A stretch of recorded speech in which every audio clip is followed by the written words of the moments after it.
I had been planning the proposal for weeks. Every detail, from the candle at the restaurant to the hidden photographer and the engraved ring, had been carefully chosen. I loved her more than anything, and I was sure she felt the same. We had been together for 3 years, shared countless memories, and talked about a future together more than once. That night, I was nervous but hopeful. I truly believed it would be the happiest night of my life. Earlier that day, I picked up the ring. My hands trembled as I held the small velvet box. It felt surreal, like I was holding our future in my hands. After that, I went back to the apartment to get ready. I wore the suit she once said made me look dangerously handsome. Everything had to be perfect. Just before leaving, I noticed she had left her phone on the couch. I picked it up to bring it to her, but it lit up a message from her best friend. Out of habit, my eyes caught the preview. "You're still saying no tonight, right?" Confused, I opened the chat. My heart dropped as I read what she had written earlier. "He's going to ask me to marry him tonight. Just watch me say no." I froze. I read the message over and over, hoping I had misunderstood, but it was clear. She knew. She was expecting it, and she was planning to humiliate me. All the plans, all the excitement, all the love, it crumbled in an instant. My hands shook, not from anticipation, but from betrayal. I sat there, staring at the wall, mind spinning with questions. Why didn't she just tell me the truth? Was I just a joke to her? For a moment, I considered confronting her, throwing the ring at her feet, and walking away. But something inside me shifted.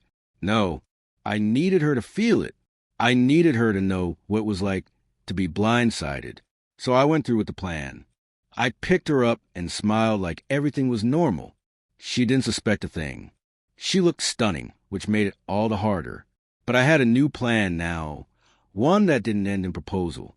At dinner, she was glowing, laughing, acting like everything was perfect, probably thinking about how she'd make a spectacle of rejecting me.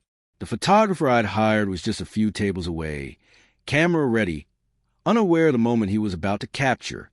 When dessert arrived, I stood up.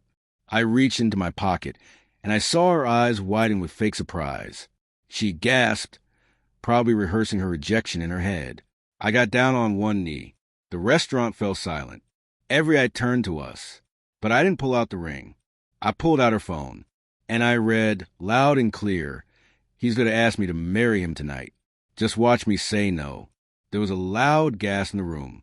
Her face went pale. I stood up slowly, tucked the ring box back into my pocket, and looked her in the eyes. "You didn't have to pretend," I said. "You could have just told me the truth." Then I turned and walked away, left her speechless, left her humiliated in the spotlight she had planned to use against me. The entire restaurant watched in stunned silence. I didn't look back. Outside, the night air hit me like a wave. It should have been the worst night of my life, but in a strange way, I felt lighter, freed. I had been in love with someone who never intended to love me back. Now at least I knew. I went home, poured myself a drink, and sat in the silence. No more pretending. No more lies. Just me, the truth, and whatever came next. The messages started flooding in soon after. Apologies, explanations, desperate pleas for a second chance. But it was too late. The moment she decided to laugh at my love behind my back, she gave up the right to stand beside me. In the end, she gave me the clearest gift of all, clarity. I was no longer someone waiting to be loved. I was someone walking away from someone who never deserved me.